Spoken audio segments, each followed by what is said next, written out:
Well, we got at least one more video here in the snow. It's starting to melt, but NASCAR announced some rules changes for the 2025 season. But before we get to that, in terms, or I guess an update on the lawsuit between NASCAR and two of its teams, 2311 and Front Row, NASCAR asked for it to be dismissed, the case to be dismissed. That was denied. Pretty straightforward, I think. Once again, I'm not a legal expert, but from what I picked up is that basically NASCAR said we want the lawsuit thrown out, and the judge said no. I think I got that. But rules changes have come for the 2025 NASCAR season, including changes to the damaged vehicle policy, including the playoff waivers and eligibility. No direct changes to the playoffs as of now. Usually they announce all the rules changes in one chunk of news like they did here. Competition officials released updates to the NASCAR rulebook on Friday, including a measure that creates a new provisional starting berth, which would increase the Cup Series starting grid to a maximum of 41 cars for select races. The open exemption provisional rule was one of the handful of changes issued in a rulebook bulletin to the NASCAR industry Friday. Other updates were made to the Cup Series damaged vehicle policy, the process for granting waivers for playoff eligibility, and penalties for rules violations by manufacturers. Competition officials compared the new provisional spot to the promoter's choice provisional that's used in some forms of short track racing to guarantee a starting spot for a special or invited entrant. The OEP, or Open Exemption Provisional, rule would only become a factor if the entry list exceeded the Cup Series' current starting field maximum of 40 cars, and eligible drivers would need pre-approval by NASCAR on a case-by-case basis, with racing experience and accolades carrying significant weight. An OEP entry would be eligible for the race win, the trophy, and all-star race eligibility, but would not be eligible for championship points from that event, prize money, or playoff eligibility. The OEP takes on added focus for this season's Daytona 500, with several non-chartered open entries planned already for the Great American Race, and more expected to be announced soon. So basically, and NASCAR confirmed this, that Helio Castroneves, it was just announced that he would be trying to qualify for the Daytona 500 in Trackhouse's Project 91 car. Well, now he is not trying to qualify anymore. He has qualified for the Daytona 500 thanks to this new rule, thanks to this, what do they call it, OEP, this new open exemption provisional. So usually how it goes, once again, I'll remind you, 36 cars have charters. Those cars are guaranteed spots in the field every single week as long as they enter, and then there are 4 open spots. Other than that, if you're 41st, you're out. The Daytona 500 is the biggest race weekend of the year. We have the most entries that weekend. It can be anywhere from 42 to 46 as of recent years. And right now, I think we have about 44 that are going to enter. So there are only 4 spots for 8 cars, including Castroneves and in the 91 car. And so what this does is, because Helio Castroneves is such a big name, because he has achieved so much in his career, NASCAR has added this 41st spot and said, all right, this guy, he's got all these accolades, all this accomplishment, he's well known around the world. We don't want to see him miss the race, is what I'm picking up on. But what this does is it guarantees Castroneves a spot in the Daytona 500 to allow the sponsors, the team, the driver himself, and all the eyeballs that he's going to bring, it's going to guarantee him a spot in the field. So I feel like there might honestly be mixed reactions to this. If you're a fan of an international driver like a Castroneves, past examples like a Kimi Räikkönen, Shane Van Gisbergen before he ultimately made the transition to NASCAR, some of these other Project 91 drivers, Juan Pablo Montoya when he came back, some people might say, well, they wouldn't have qualified and now they're being, led into the race for free. That's kind of an unfair advantage. But on the flip side, you might say, hey, these drivers made a lot of effort to get here. It's a one-off race. They're only prepping for one race. They haven't raced in the next-gen car.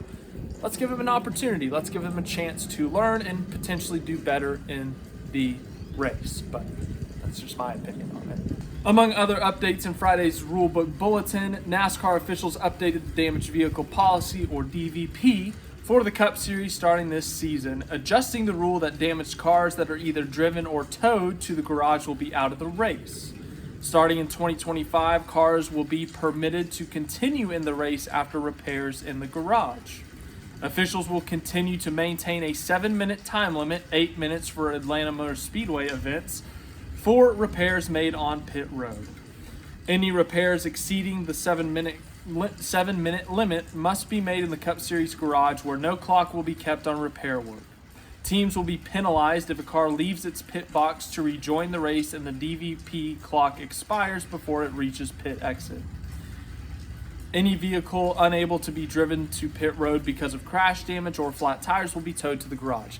So yeah, the DVP was implemented, man, that's a good question. Let's call it 10 years ago. About 10 years ago. The DVP was put in place because we would used to see cars with duct tape on them, missing hoods, missing fenders, and they'd be riding around 136 laps down, flapping in the wind. Parts might fly off, cause a caution. And so NASCAR decided to control this and say, we understand why you're on track, because you could go make up 2 or 3 spots. That's 2 or 3 points. That's a really big deal. But NASCAR decided, we don't want these cautions being caused by duct tape flying off the car, for example, or a fender flying off when in reality that car 136 laps down shouldn't really be on the track. So they implemented the damaged vehicle policy. I think originally it was 5 minutes. You had 5 minutes to fix your car in the pit stall. And in order to be off the DVP, the damaged vehicle policy, what you had to do is you had to reach minimum speed. Minimum speed varies depending on what track. It's going to be different at Talladega versus Martinsville, obviously. But once you reach that minimum speed, you're good. You're clear. You are off the damaged vehicle policy. You're off the clock.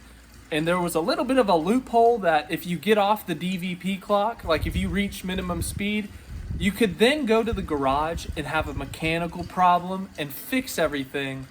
And now we're back to cars 100 and something laps down. And it really took issue last year because there were a couple races. I think it was Kansas that Josh Berry spun out on lap one of the race at Kansas, and he was stuck. He didn't hit the wall. He had no damage on his car. He had 4 flat tires, and he couldn't drive because the next-gen car, if you scrape the underbody, it damages the aerodynamics and it ruins your day. So he didn't want to drive on the flat tires. He wanted to get a tow truck. And so as a result, he couldn't move. Damaged vehicle policy says if you can't drive it back to pit road yourself, you're out of the race. Josh Berry, lap 1, no damage on his car, is out of the race. And everyone's like, hold on, wait a second. Well, then it got more controversial the next week when there's the biggest crash in NASCAR history, and Chase Elliott and Chase Briscoe are stuck. Playoff drivers, by the way. They're stuck in the grass, but all of a sudden, and they have a lot of damage on their cars, by the way, they get towed back to pit road and they are allowed to fix the car. And so everyone was like, hold on, last week Josh Berry, non-playoff driver, spins out, no damage. Why does he get pulled out of the race? But these guys, cars are destroyed, they're stuck in the grass, they get to keep going? So NASCAR said, let's not have that anymore. We're still going to have a damaged vehicle policy. You have 7 minutes to fix it in your pit stall, but if you don't do it in that time, take it back to the garage. I think this is a good change. The DVP, there were too many judgment calls in terms of the, as I said, with the example of Elliott and Briscoe and Josh Berry. I think this is a good call, taking out more judgment calls and making it a hard, 7 minutes in the pit stall, or else go back to the garage. Or if you crash, you don't have to worry about the DVP. You can go to the garage if you want to, fix it there, and come back out 54 laps down or whatever. I think this is a good change. And now this next one might be the Kyle Larson rule. It's not officially called that in the rule book, but it might just be.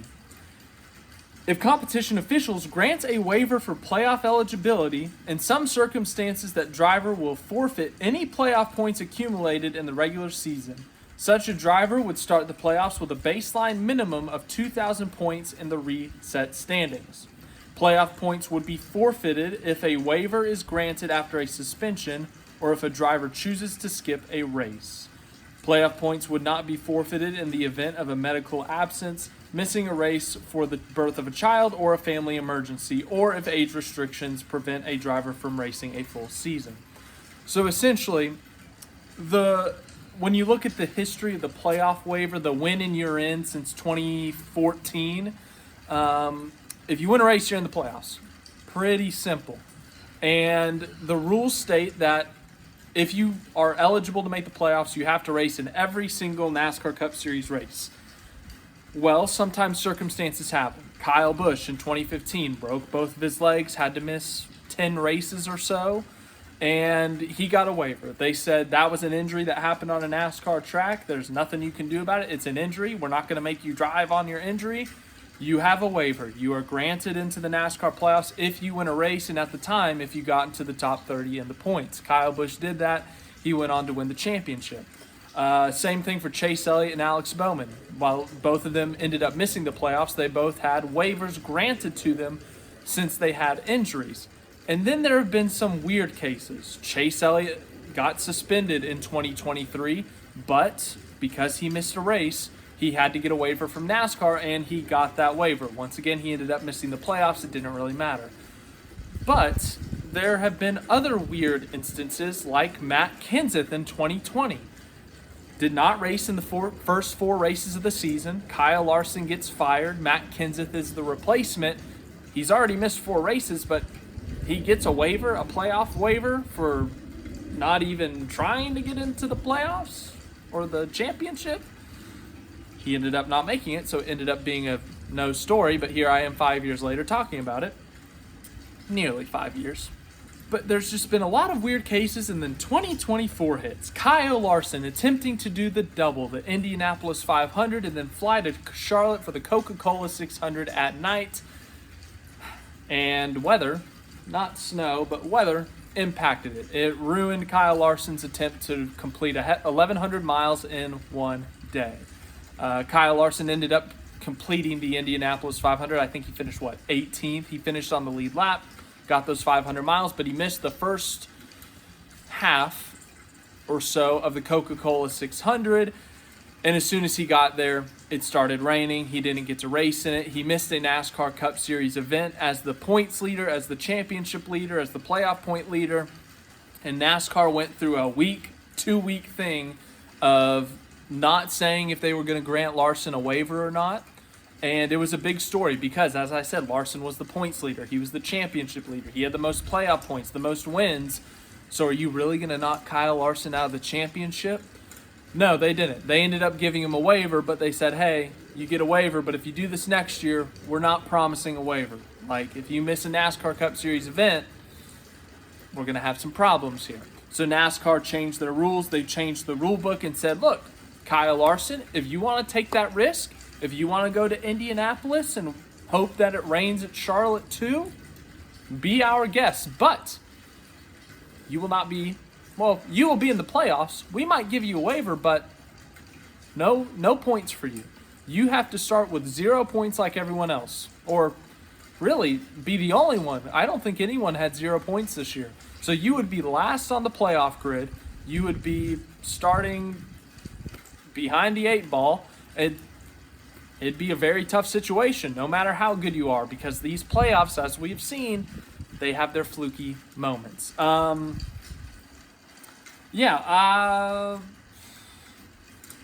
glad that this is only obviously there's some instances that they listed here, medical, family emergency, birth of a child. Those are things that, if they're going to take points away from that, that's pretty cruel.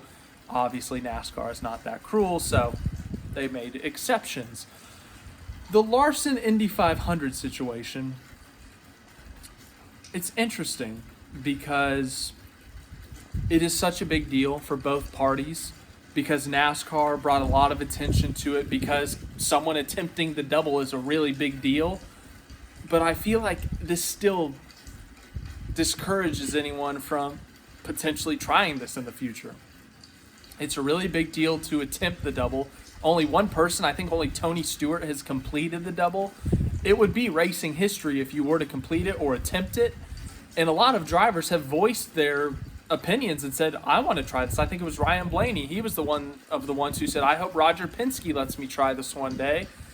And I feel like this is potentially going to throw a hitch into any plans to do this for some drivers. So, yeah, I mean, I understand why NASCAR, they're protecting themselves, because at the end of the day, they don't want to see one of their top drivers leave a NASCAR race or not race in a NASCAR race for a local short track. And that's no disrespect to local short tracks. They are great. They have great racing, great fans. But the fact of the matter is NASCAR does not want to get outpulled by anyone else, whether it's at the Indy 500, Formula One, endurance racing, you name it. At the end of the day, NASCAR, they want to be the best. Everyone wants to be the best. So, yeah, feels like they're protecting themselves in a sense. And now we move on to manufacturers' penalties. NASCAR officials clarified the penalty structure for rules violations made by OEMs. Such infractions may result in loss of manufacturer points and or a reduction in wind tunnel testing time or computational, that's a big word for me, fluid dynamics test runs. Penalties will be assessed for violating policies in place for vehicle testing, wind tunnel limits, event roster protocols, and code of conduct.